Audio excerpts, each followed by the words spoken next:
The urinary system is basically a waste removal system. It's made up of two parts.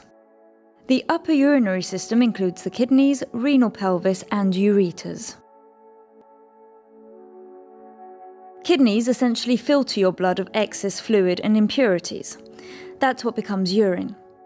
You may be able to live without a lot of things, but your kidneys aren't one of them.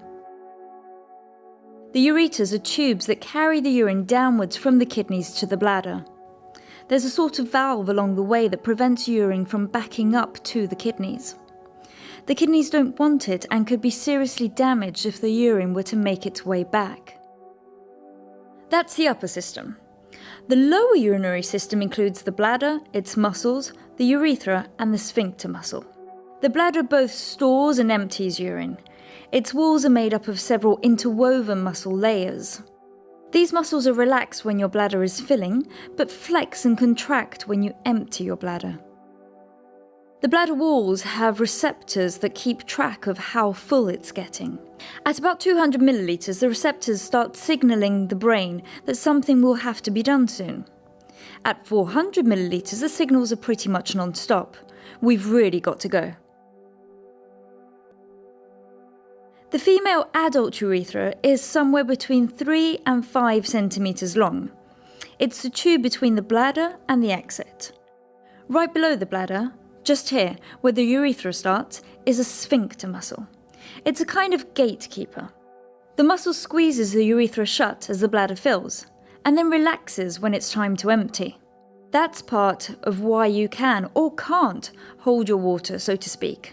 The other is the difference in pressure between the urethra and the bladder. When the pressure level is high in the urethra and low in the bladder, it's easier to hold back. When you're emptying your bladder, the reverse happens. Pressure goes up in the bladder and lowers in the urethra. And that's the urinary system in a nutshell. But the head, for the most part, is still in charge. In a very complicated interaction, your bladder sends signals that it's filling up along the spinal cord to one part of the brain. That part then signals to another part of the brain, which you feel is a need to pee. When everything's working properly, you can then decide when to empty your bladder.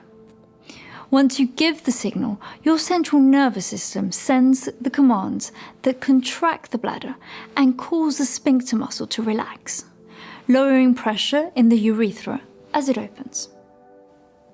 When your bladder is completely empty, everything goes back to the way it was.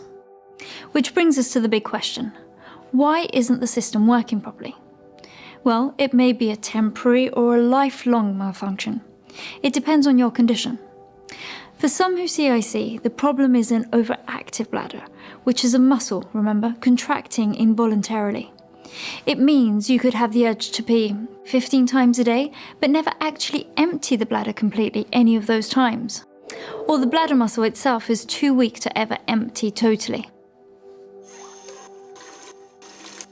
Officially, this can be a type of incontinence because the contractions can also result in a sudden unstoppable emptying. The same thing can happen to women who, as a result of their injury or condition, can't feel their bladder fill or its signals for emptying. The other reason the urinary system might not be working properly is retention. Some or all parts of the urinary system aren't working properly, so it simply can't go through the automatic steps for emptying the bladder completely.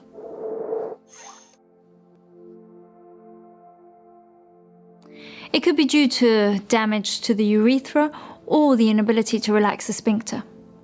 It could also be that the bladder muscle is weakened due to injury or the result of a medical treatment.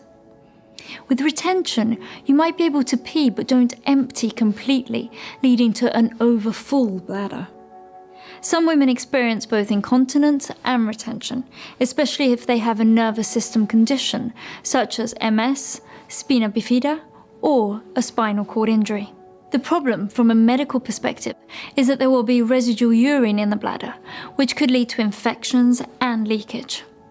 And if the bladder never empties properly, it could get too full and back up into the kidneys, which is a very serious problem. Women with spinal cord injuries or spina bifida also experience more or less severe versions of these symptoms because of damage to the nervous system. But whether you have a milder or more severe form of incontinence or retention, the good news is CIC can definitely be a part of your solution, and a really easy and effective one at that.